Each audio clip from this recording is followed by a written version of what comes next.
What does it mean for us not just to do surface level solution, microwavable solutions at a surface level within churches, but look deeply at ingrained patterns, at systems, and at mental models? That takes a lot longer. And I find that most churches, they want the simple solution or the psychoeducational seminar, right? But to do that deeper work of looking within personally and collectively, well, that takes time.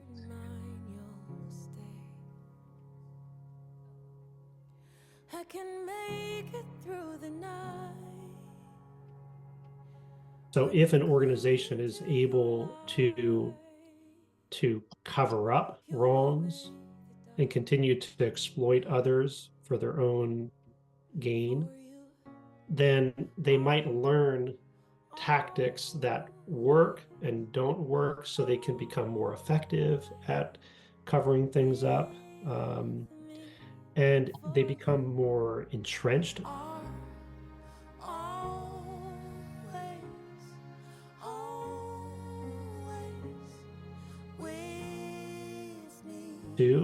Because one of the things that I've seen is that if this cycle of harm begins and truth hasn't been acknowledged and brought into the light and amends haven't been made, then every subsequent threat to that organization becomes something that the organization or the leader has to mitigate, has to hide, has to cover up, because that might reveal a cycle that they first engaged in or something that they did years prior to that.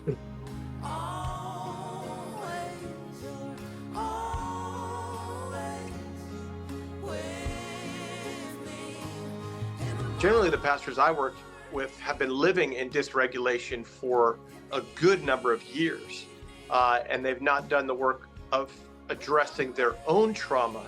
So in their own sympathetic activation, in their own fight or flight, they're looking for the quick fix.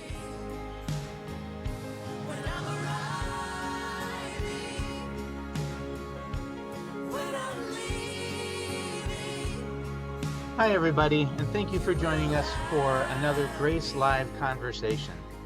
We are excited today to have a couple of very, very great guests. Wade Mullen and Chuck DeGroat are joining us today. Before we get into the program, I wanted to give just a couple of reminders. We're coming up this year on Grace's 20th anniversary. And as we approach that 20th anniversary, we wanted to let you know that next month we will be having a panel event on October 15th at 3 p.m. Eastern Time. And that panel event will be a discussion by the people who were in the room where the first beginnings of Grace started back in 2004. People like Diane Langberg, Boz Chavizian, Victor Veith, and others will all be coming and sharing what it was like to be there as Grace was really first being birthed. So please join us for that. That'll be October 15th at 3 p.m. And a registration link will be sent out. Along with that, we'll also be sending out a few resources that I think would be really helpful and encouraging to people. One of them is 20 reflections from survivors, staff, board members, whistleblowers, and other people on what it has meant with them to be able to intersect with Grace over the last 20 years. And so you don't want to miss that. And then also a prayer guide as we look to the next 20 years as well. How should we pray for Grace? How should we pray for survivors? With a great piece in there written by survivors as well. Last month, in July rather, we had our conversation with Krista Brown. Please know that that is now on our YouTube page. And if you would like to go back and rewatch it, or if perchance you missed it, please head to our YouTube page where you'll be able to find the conversation that we had with Krista Brown, as well as all the other conversations that we've had over the past several years. They're on our YouTube page. So please check that out to view any of those webinars, those Grace Live conversations. For October, our Grace Live conversation will be the event with the original panels that helped original members who helped to form Grace back in 2004. And then in November, we'll be talking about the holidays. The holidays can be a time that really, really stretch people who have experienced trauma. And so we want to know, what things do we need to consider, both as survivors and as people in the lives of survivors. So what things can we consider? What can we do to make the holidays as safe as possible? So please feel free to join us. It would be great to see you at those events. Well, today our guests are Chuck DeGroat and Wade Mullen. They've both written books. They're both experts in the field. And we're going to be talking today about breaking the cycle, rebuilding healthy church systems. Why don't we start with introductions? Chuck, do you want to introduce yourself? And then Wade, do you want to introduce yourself? Yeah. Hello, everyone. Thanks for being here. I'm delighted to be here with you. And my name is Chuck DeGroat. I'm currently a professor at Western Theological Seminary in Holland, Michigan, where I teach pastoral care and counseling, and where we've just started a brand new clinical mental health counseling program. But for me, this work began back in the late 90s as I was doing my own pastoral training, my own therapy training, and reckoning with my own harm, my experience of harm, spiritual abuse and emotional abuse in my life.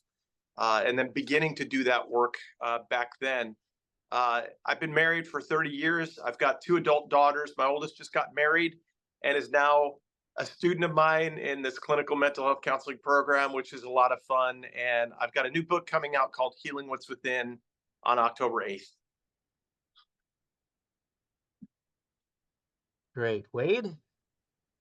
Hi, everyone. I'm Wade Mullen, and it's an honor to be a part of this conversation with Grace and with Chuck.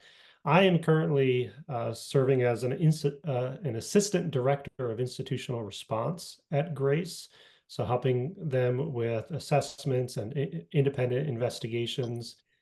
And my background is primarily in church ministry. I spent about 10 years as a pastor on staff at a church, and in that setting experienced a lot of the kinds of things that I now try to help people in my work and research and writing understand, related to abuse and misconduct, and how an organization can respond well to that.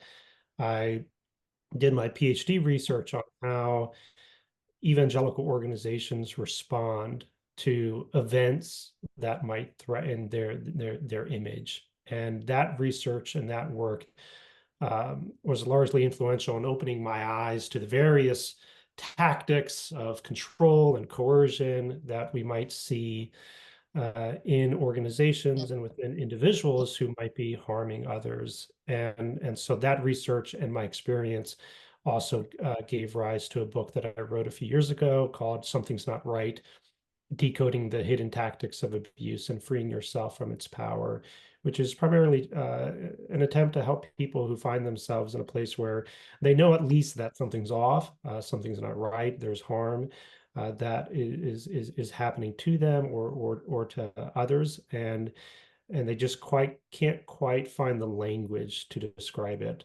And so it's been just a privilege to help people understand what often is kept in the shadows, or just beneath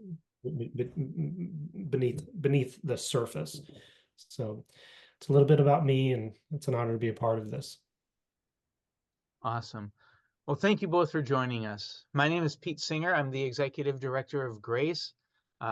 Grace has been around since 2004, really with a mission to help churches and Christian ministries recognize, prevent, and respond to abuse in all its forms, whether the person experiencing the abuse is an adult or a child, whether it's something as blatant as child sexual abuse or something as subtle as spiritual abuse. It all causes great harm, and we need to respond as a church well. Today's topic: breaking the cycle, rebuilding healthy church systems.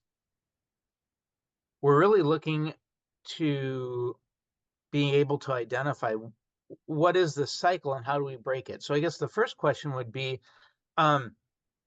what is this cycle? If we're breaking it, what is it? Wade, can you start us off just with that question? Yeah, happy to. And I might take maybe 5 minutes or so to break down what I think are some of the different stages within a cycle of abuse and harm that you might find within an organization, but also sometimes within a relationship as well. And as I've been thinking about this, I think perhaps the driving force behind a cycle of abuse and harm is selfish ambition and a greed for abundance, for more. The leader or the organization wants something that they don't have, and so then they get to work at exploiting others for personal gain. And so there isn't so much a concern with character. There may be a concern with presenting an appearance of character, but not with actual character. And there isn't a concern with the fair treatment of others and the well-being of others, but the concern is primarily about outcomes, with results. I heard someone in an organization where they were experiences a lot of exploitation say it just seems as if leadership is intent on becoming as big as possible, as fast as possible. And so there's this outward focus, this focus on results. And I think where at least I've seen that, one of the characteristics of leadership is that the leader at the top or the board, they become very distant from the people they're serving, hard to connect with, not very present. So for instance, the pastor might only show up in the pulpit on Sunday, but then disappear until the following Sunday. And yet, because the externals are the primary focus and they need people to help them achieve those results, they remain in control. So you have this combination of being relationally distant, yet highly controlling of people. And I think that then creates an environment that is vulnerable to domination, vulnerable to all kinds of tactics of control. And what I've done over the years is try to understand, and how people understand, how you can begin to identify those characteristics within patterns of communication. I've been struck and have included it in my book and elsewhere by a quote by the late Joseph Brodsky, who said, "You think evil is going to come into your houses wearing big black boots? It doesn't come like that. Look at the language. It begins in the language." And so, as I've tried to understand that language, one of the things that I've identified are these different stages within a cycle of harmful communication. And so I'll just briefly walk through some of these stages. The common denominator across all of them is deception. There's something about the communication that isn't true often, or if it is true, it's not authentic. It's not sincere. So the first stage is self-promotion. And in my work, talking with organizations, leaders, and with survivors of abuse and harm, one of the things that I hear often is that when a person begins to describe when they first sense as if something was off or something was wrong, something was unhealthy, is when they were receiving messages from the leader or the person or the institution about themselves that seemed really grandiose, that seemed to be an attempt to brag, to highlight their success and achievements in a way that just seemed over the top. And I think often what's behind that self-promotion is this awareness on the part of the institution or the leader that if people are going to trust them, and they need that trust in order to get what they want, that they're more likely to trust someone that they view as having a lot of expertise or having a lot of success. And so you can identify these various tactics of self-promotion that might appear. And then the second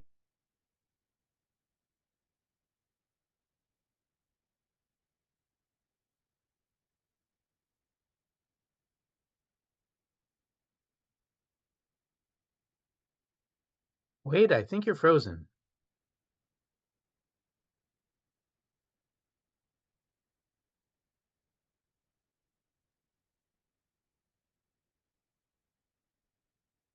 Well, hopefully Wade will be able to join us again soon and fix whatever is interfering with his signal.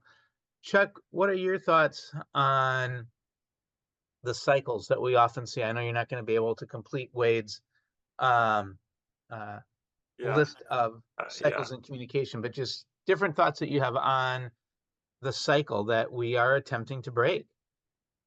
Yeah, it's really helpful. Someone just, I think, posted there's a little bit of a cliffhanger, but Wade was like this right in the middle of a thought, and it was so good. But what I appreciate about what Wade was doing just now was that he was getting very specific, and it's important for us to name the specificity of these cycles, right? Like it's important for us to name the particular kinds of dynamics. I find that as I sit with people, and some of you all know, Wade is more engaged in investigations and systems, and I do a lot of the therapeutic work behind the scenes. And while there are discernible elements of a cycle of abuse, each one of those elements is particular to a person, to your particular situation, you who are listening right now, you who experience the harm and abuse. And it's really important for us to be able to slow down and name the particulars, how it happened, how it unfolded, what we experienced, where it started. And it oftentimes, as you all know, it doesn't just start with the thing that you report. It often starts much earlier. And so, I'm really appreciating the specificity of Wade. And now he's back. You left us hanging, Wade. I think that maybe, is that some sort of rhetorical tactic to kind of right. engaged, or you keep going with what you're talking about? Okay, well, I don't know where I got cut off and I dropped from the call, so apologies for that. But I'll give an image that might be helpful to people. I think a lot of people walk into an environment, whether it's a church or a community, a family, that they believe is going to be for their good, and they're going to participate in something that will give them a deep sense of meaning and mission. And it's similar to walking into a beautiful garden. And this is the image that comes to mind that I'll share. And the initial experience of that is one of enjoyment. And you may in that environment hear a lot of positive things about the place that you find yourself in. And you may receive a lot of positive messages about who you are. And so this just creates this environment of welcome, of warmth, and you find that your trust in this environment just continues to increase.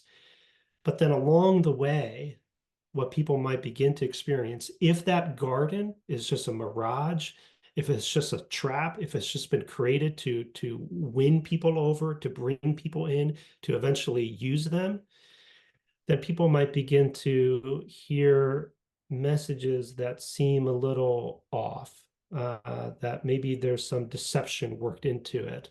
They may begin to even hear things said about themselves that they're not quite sure is true. So, for instance, a leader might tell followers, well, I've never worked with a group as wonderful as you. And that may be true, but they may hear, things like an individual, for instance, may hear from their boss, one day I'm going to retire and you'll be taking my place. And then they might discover that, well, that leader has been telling others the same thing.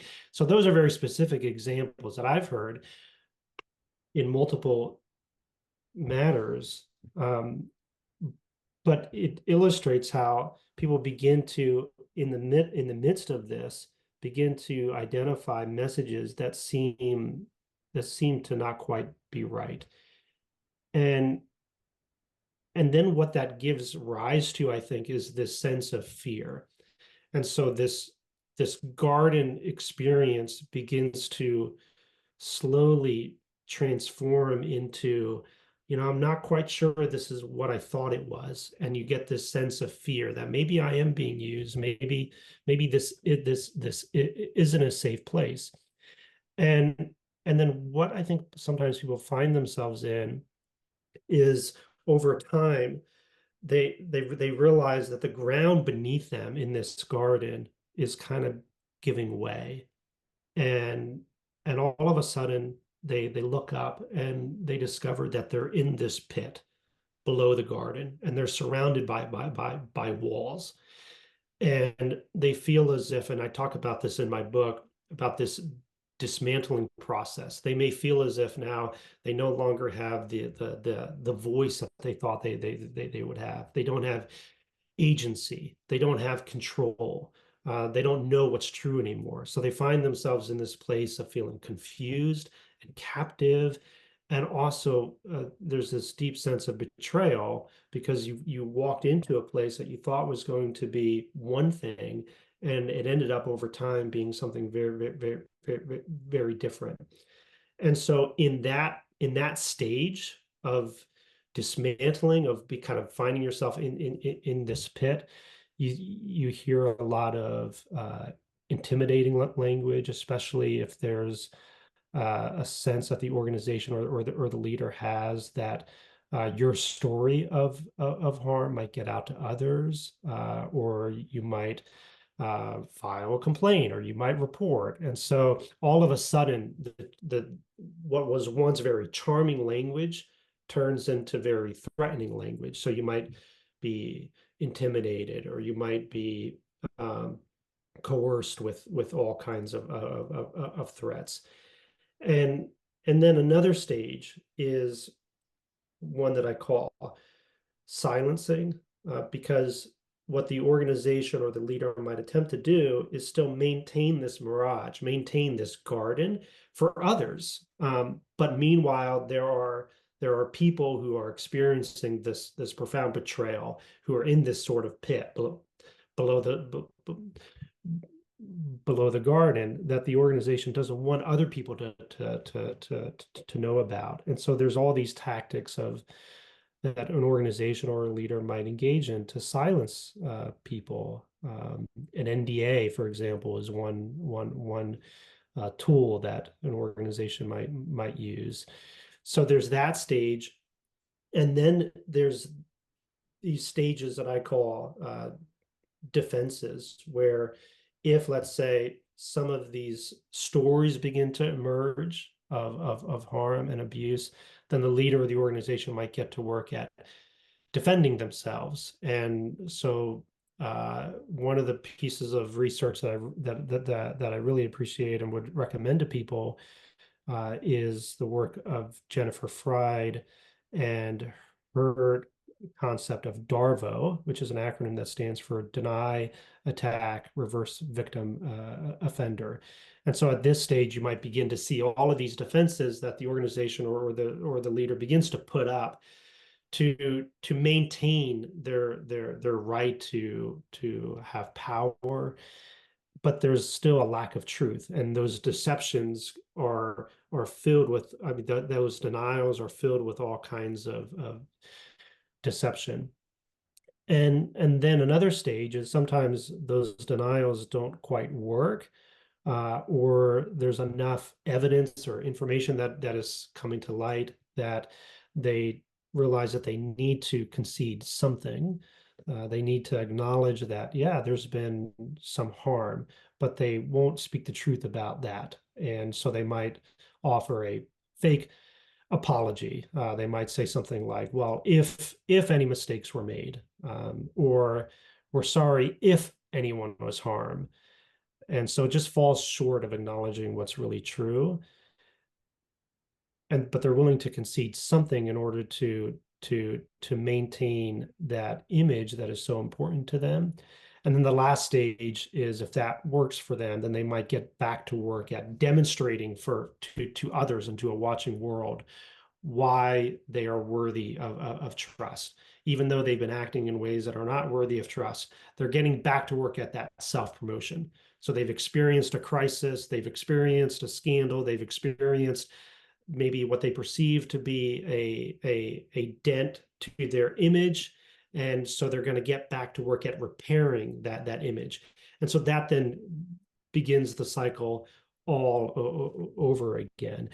And so what I tried to do is help people understand these different stages, and to help them to see in the day-to-day where this might manifest itself in communication, so that you might be able to, whether you're a leader, whether you're an organization, or whether you're someone who's experiencing being victimized by this, try to identify where things might be at in this stage, and be able to either bring truth to light so that it doesn't continue, or leave, or say something or report something in order to kind of put an end to the cycle as much as that's possible. So that's just an overview of what All I think right, is that's great. often Yeah. the case. Yeah. That really helps us understand. We had somebody that asked if you could just real quickly repeat the different stages of that in that analogy of those cycles. Yeah. So self-promotion, other promotion, or in my book, I call that second stage charms.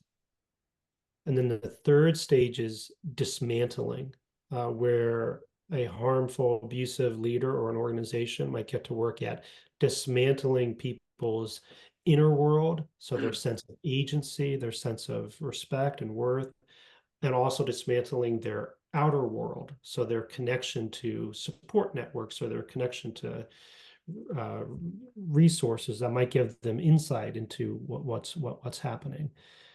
So that's the third stage. Then the fourth stage is silencing, where, because the truth might begin to emerge, the organization gets to work at suppressing that truth. And then the fifth is defenses. So maybe truth is beginning to emerge. So now they're on the defense and they have to give an account. And then the sixth stage is concessions, where maybe, okay, their defenses aren't working, but they have to concede something, but it's still something they're going to be in control over. So it's not an authentic apology. And then the last stage is what I call demonstrations, where maybe they've worked this cycle and they're going to now then try to demonstrate through all various means why they're still worthy of acceptance. I'll give a very specific example of that. I know of churches that I've worked with who have gone through a crisis, a scandal. They have harmed others, and at the end of it, they still haven't acknowledged that, but they're really concerned about the damage to their reputation. And so they engage in very targeted campaigns to, for instance, in a church, I've heard, people say, we've got to flush the the system. And maybe what we can do is get a whole bunch of people baptized, although that's a good thing. But if the point of that good thing is to prepare your image, then it's just a demonstration. And so that's the last stage, the seventh stage. Thanks, Wade. Thanks. Hmm. We'll have about 15 minutes more of conversation, and then we'll try to get to some of the questions that you have. So if you have a chance, please put your questions in the Q&A button at the bottom, and we'll try and get to those in the last 15 minutes of our conversation today. Chuck, we're really looking at dismantling the cycles that are kind of like what Wade was describing. Mm. And you've talked a lot about the church really coming to this point of reckoning, where they're seeing these cycles play out and there's a reckoning and they know they have to do something about it. Can you tell us a little bit more about this reckoning and what are some of the opportunities that come with it, and what are some of the pitfalls also that come with a reckoning? Yeah. Well, I think we've been in a reckoning for the last 4, 5, 6 years. Me too, and church too. And it's in part because of the work of people like Wade. I mean, Wade, I'm sitting here listening, and I feel what you're sharing in my body. Like I was that frog in the proverbial boiling water, as these various stages were happening within the context of a church, and I didn't know it. And it's so crazy making, right? And I think for folks listening, it's so validating to be able to hear with specificity these stages. Part of what happens in reckonings is we do get specific. I think back to the 16th century Reformation, when Martin Luther nails 95 theses to the castle wall at Wittenberg, right? There's a massive reckoning in the church. Now, people were talking about various abuses within the church for 100, 200 years prior, but it took that level of specificity. And there are these moments, these climactic moments, like the one we've been in for the last number of years, where there are these reckonings where we do begin to talk with greater specificity. And I think what I'd say really briefly is what I'm seeing happening, and I'd be curious to see if Wade sees something similar, is it sort of begins with, let's say 3 stages, or 3, a short term, a medium term, and a long term way of thinking about this. Because with the initial reckoning, as we talk about these things more, we go into a kind of triage space where people are beginning to recognize that they've been harmed. And I think for me as a therapist, and for a lot of us involved in this work, we're reacting. And that triage stage is not very sustainable, as you might imagine. I know, Wade, my book came out during COVID. There were multiple reckonings going on at once. I think about the massive racial reckoning that was going on during that time as well. And so there's often this exhausting first stage. I think we've transitioned to a kind of middle stage where, as Wade and I and others are talking to churches, institutions, organizations, there are reviews of assessment processes. We're beginning to talk about what does it mean to be a church planter, train a church planter, to be a healthy church planter. What does it take to form healthy pastors, and what's needed in those processes? And we're looking more deeply at systems. We're not just simply looking at putting fires out, but we're looking at the underlying nature of systems and how they enable narcissistic and abusive leaders. I think that's the kind of middle term work in the midst of a reckoning. And of course, there's a longer term work, I think, of real transformation. What does it look like for us to be a church that lives like Jesus, to walk in the way of Jesus in a way that is transformational for the sake of the world? I do think we're still in a more anxious stage. We're still sort of reacting.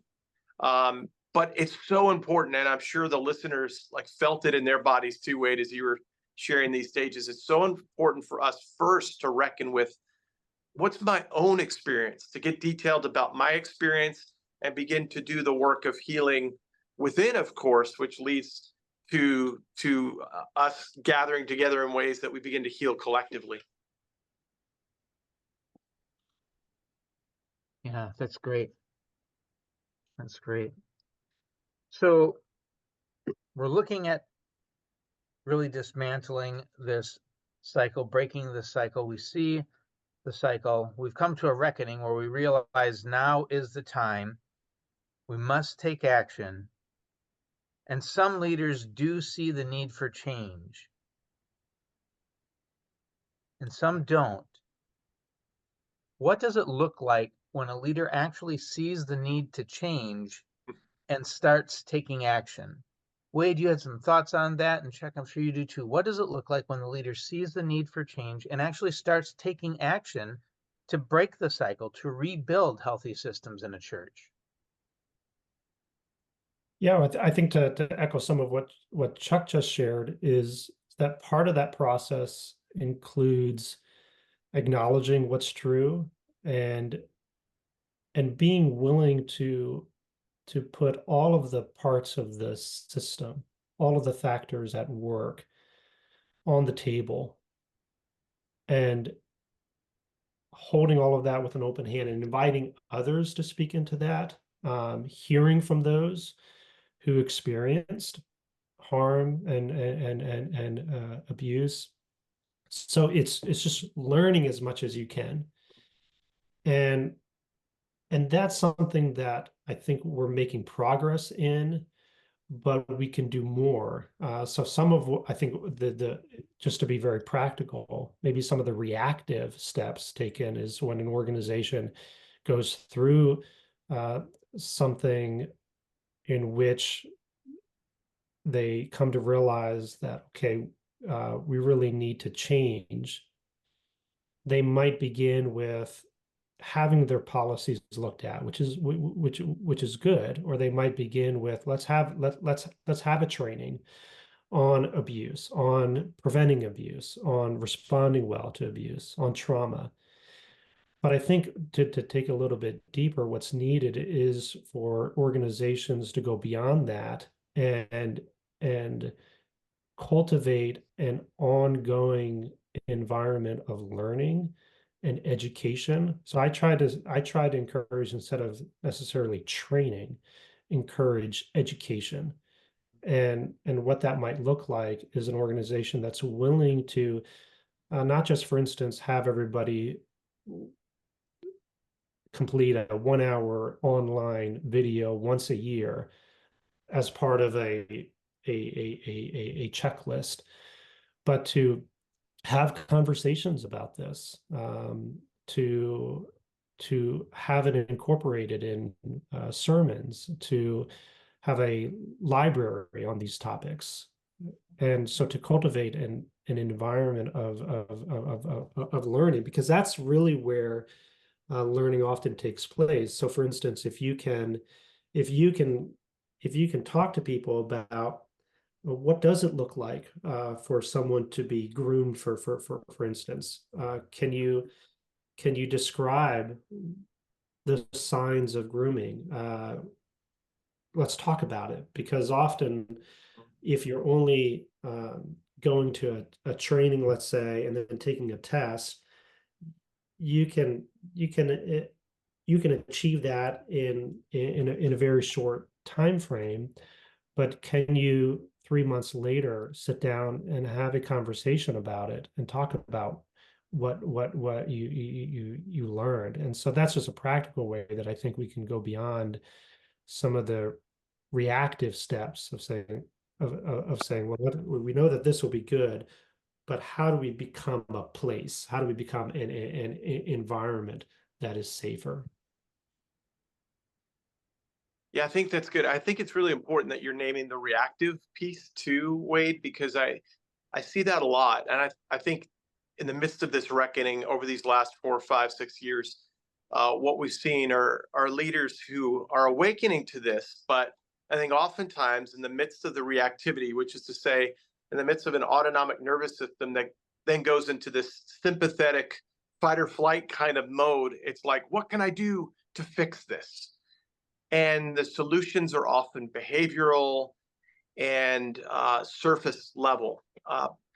And I want to say, I want to push us to think more deeply about what deep change looks like, how that happens within people and within systems. I think one of the questions that I often ask leaders to reflect on is, what is my impact? How have you experienced me? Let's get really specific. And there are, various levels of harm within the context of a church, but some leaders need to step off the platform and away from leadership for real transformation to take place. In other words, it's impossible to have your cake and eat it too, to be on stage and to do the real transformational kind of work. And so I think we might talk about it in a few minutes, but I actually think that there are leaders growing in self-awareness. In other words, they know something of their own story or their own Enneagram type, but who still remain very dysregulated in their leadership. They're leading out of this anxious, reactive kind of place, this fight or flight. And so I think there's transformation on that personal level. And of course, we could talk for another hour about transformation on a collective level. What does it mean for us not just to do surface level microwavable solutions at a surface level within churches, but look deeply at ingrained patterns, at systems, and at mental models? That takes a lot longer. And I find that most churches, they want the simple solution or the psychoeducational seminar, right? But to do that deeper work of looking within personally and collectively, well, that takes time. And are we willing to go there? Are we really invested in that deep level of healing? Can you tell us a little bit more about that, Chuck, about that self-awareness, about that self-regulation, just that dynamic? And then after you have a chance to maybe tell us a little bit more about that, we'll get to some of the questions, because there's a lot of questions that have come in.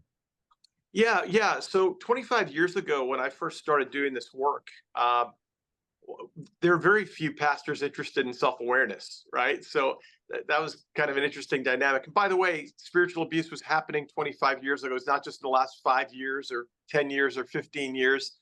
The church that I grew up in on Long Island, New York, there was a massive scandal. It became the first ever court TV case, and so I have these memories in my body from my early years. And of course, there were some early writings on spiritual abuse, but pastors, what I've noticed is pastors are more interested in learning about themselves, more interested in self-awareness, self-help, and things like that. And so in my work now, it's more typical that a pastor will come to me and say, well, Chuck, I know my Enneagram type, and I've been in therapy over the years, and I've really tried to read these books, and I've read all your books, and I've read all Wade's books, and I really like what Grace is doing. And I hope you hear in the way that I'm even talking right now that what I sense in them is that they've been doing some reading and thinking about these things, but they're still quite anxious. And that's what I call dysregulation, a nervous system in sympathetic activation. We can talk more about that, but that doesn't happen overnight. Generally, they've been living in the work that I do. Generally, the pastors I work with have been living in dysregulation for a good number of years. And they've not done the work of addressing their own trauma. So in their own sympathetic activation, in their own fight or flight, they're looking for the quick fix. And so, at least in the work that I do as a therapist, is that work of inviting them to slow down and shift to a more grounded and centered state. Well, then the big question that comes up is, my church doesn't want that pastor, though. That guy in that sympathetic state, or that woman in that sympathetic state, well, he was a compelling church planter with lots of energy and good vision. But now that I'm grounded and centered and feeling a little bit more like myself, I'm not sure that they're going to want this me. And that's why earlier I mentioned assessment processes. I mean, I think we're basically setting church planters up to be these kinds of harmful and abusive pastors, because we're asking them to live in sympathetic activation in their ministries. And that's just not healthy. Right. Wow. Well, Wade and Chuck, you've given us a lot to think about. Thank you so much. We're going to head into a period of question and answers. We have gotten a lot of questions that have appeared both in the chat and in the Q&A. We're not going to be able to get to all the questions.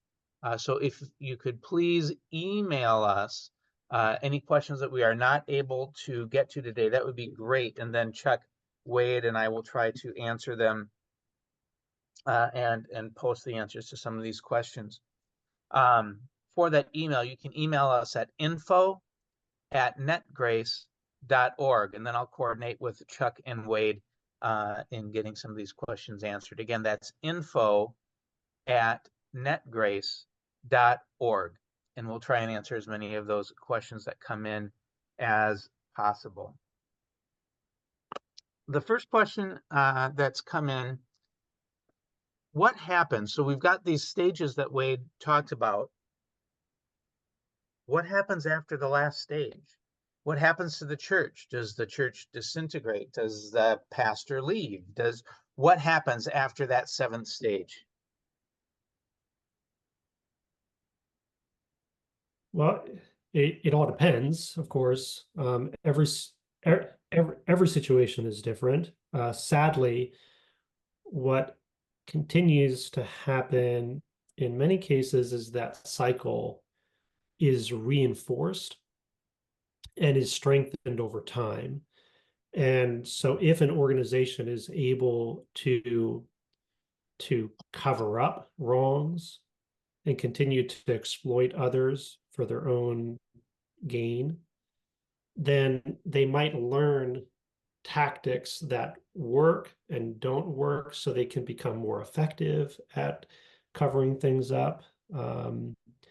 And they become more entrenched too, because one of the things that I've seen is that if this cycle of harm begins and truth hasn't been acknowledged and brought into the light and amends haven't been made, then every subsequent threat to that organization becomes something that the organization or the leader has to mitigate, has to hide, has to cover up, because that might reveal a cycle that they first engaged in or something that they did years prior to that. And so it becomes just this pattern of abuse and harm over a significant amount of time.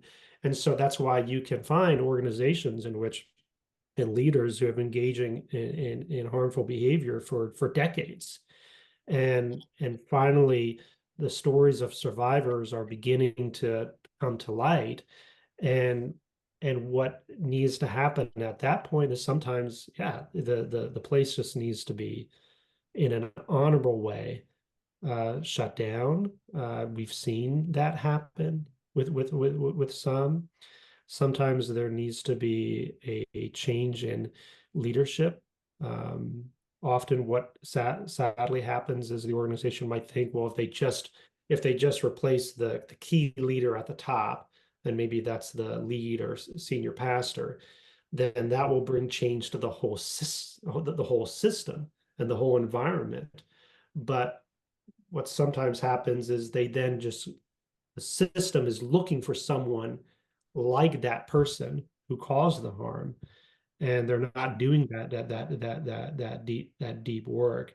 But ultimately, I believe what's needed is for the truth to be acknowledged, for that impact to be acknowledged, and for an organization or a community to walk through that very long and hard process of facing the truth and then working toward healing. And that's going to look different.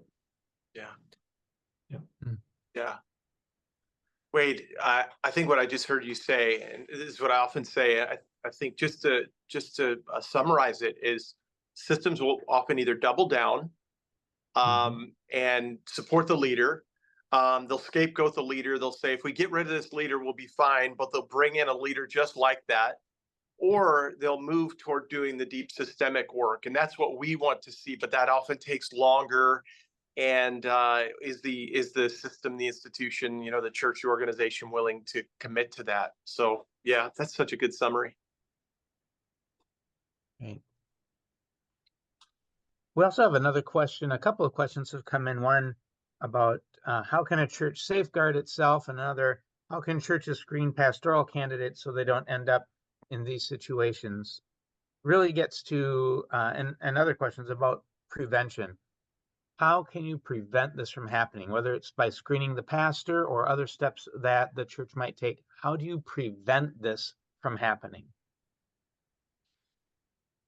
I'll start, and I'd love to hear if you have a different and more optimistic answer, Wade. But I've done hundreds and hundreds, maybe 1,000 assessments at this point of pastors since the early 2000s, and I've served on care committees where we've walked with pastors. So I've been involved in seminary education, formation, assessment, and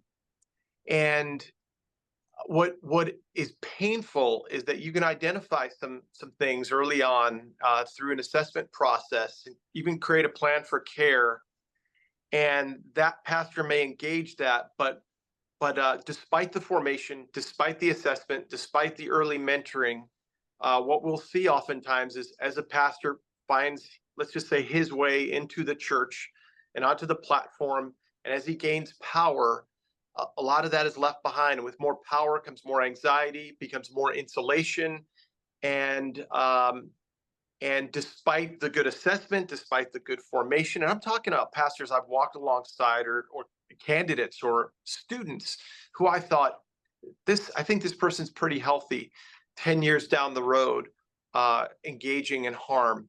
That's the part that's really painful. There's no surefire assessment that will say, here's your narcissism prevention tool, your abuse prevention tool, because oftentimes when they get into power, they get the platform, become more anxious, they become more insulated, and the harm perpetuates. Do you see some of that, Wade, or do you have a more optimistic response than me? I know I don't have much more of an optimistic response. I think that's just the reality. I do believe there are some things that I would like to see churches and organizations doing that are very practical, that might be helpful. So for instance, one is having a robust, comprehensive, current policy. And we often see in our work where there's abuse and misconduct, there's also either a woeful lack of policy, or it hasn't been updated for many years. And so I think that is important work. Even the work going into that is formative for the leaders who engage in that work. It forces them to think about these issues. A very practical step as it relates to screening then might be to provide that policy to let's say, a prospective pastor or a volunteer or a staff person prior to interviewing with them, so that they know these are our expectations. We're serious about this, and that may include even codes of conduct for leaders. And so I do think there are some very practical things that we can do that I don't see too many organizations doing, that might just enhance that prevention effort. But it is very difficult, though, to detect deception. And if someone is intent on manipulating others, they can often find a way around. And so I think one other practical thing that might help with that then is education, and ongoing education around various ways in which someone, for instance, might groom people. That just will hopefully enhance discernment. Yeah. All right, we have time for one last question. Again, I know there's a lot of questions that we were not able to get to. Please email us those questions at info@netgrace.org. Again, that's info@netgrace.org. if we did not get to your question. So Chuck and Wade, a lot of times when people come forward and they talk about concerns that they have seen, churches end up seeing them almost as the enemy and try to discredit or silence them. Mhm. What can be done in that type of a situation? Want to start, Wade?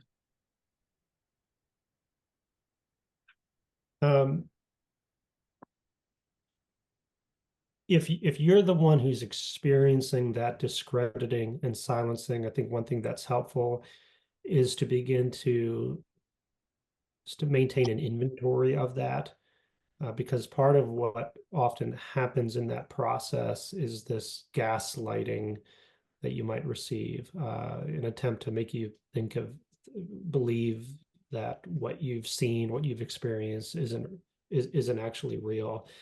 And so that inventory process can be helpful so that you can look at, maybe even if you write that down from time to time, you can look at that and say, no, I have every reason to be upset, to be angry, to feel betrayed, to be taking these steps that I'm taking. Speaking to another person, like a therapist, can be helpful too, to provide that insight. And so one thing that I think is important is to just continue to build out your own network of support. If an organization or a leader who's in a position of power is intent, though, on discrediting you, on silencing you, and this is my pessimism coming through too, is that there's very little, I believe, you can do within the system itself to bring change to that system at that stage. Yeah. So what it might mean then is prioritizing your own safety. So that could look like leaving. Yes. And it might also look like filing some kind of a report or a complaint. And it depends on the governance, it depends on the context that you're in, the policy, if any. So that's going to look different. But those are two often practical steps that someone might take in that stage, is either leaving for their own safety or engaging in some kind of report process. Yeah. Yeah, that's so well said, Wade. And I think as a therapist, what I often say is, before you try to push back or you step in, meet with the senior pastor, meet with the elders, find your way to care, find your way to a therapist. One of the things we know about abuse and trauma is that we all process it differently. Abuse is what happens to you, but trauma is the lasting imprint within. And two people can go through the same situation. Two people could be at the same church, but processing it very differently. And so what I think you mentioned safety, and that's so important. How do I find my way to a place of safety and care, so that I can make the best decision for me? And I do think that when we're not in that place of addressing and engaging our own safety and care, we're often in a more fight flight kind of space. And so what we're doing is we're just surviving, right? And that can be more taxing and harmful in the long run, leading to greater trauma. And so do prioritize your own care, your own safety, and then you may want to gather, and I've done this, I've gathered groups of survivors from a church. You may want to gather with some others who've been through something similar or within the church, to think about, what do we want to do together? Do we want to come together to address this? This was my experience 25 years ago. I was alone. And it's such an isolating experience, and I wanted to do something. I wanted justice, and no one said to me, Chuck, just prioritize your own heart, your own care before you jump in and try to fix the situation or confront the pastor. So slow down, do your own work, get some care. Good advice. Good advice. Well, we've reached the end of our time today. Thank you, everyone, for joining us and for participating in this great conversation.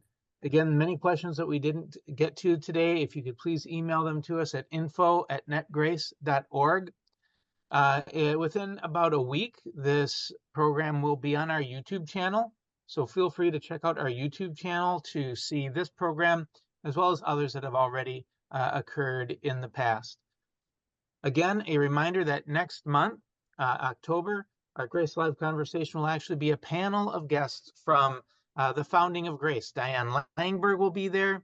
Boz Chividjian will be there. So many people that had really a key role in the founding of Grace will be in that discussion. So please register and join us for that. And then in November, we'll be talking about how the holidays can impact a person who has experienced trauma. So please join us for that conversation as well. Thank you for joining us today. I hope you have a great rest of your day and a great rest of your week. Bye now.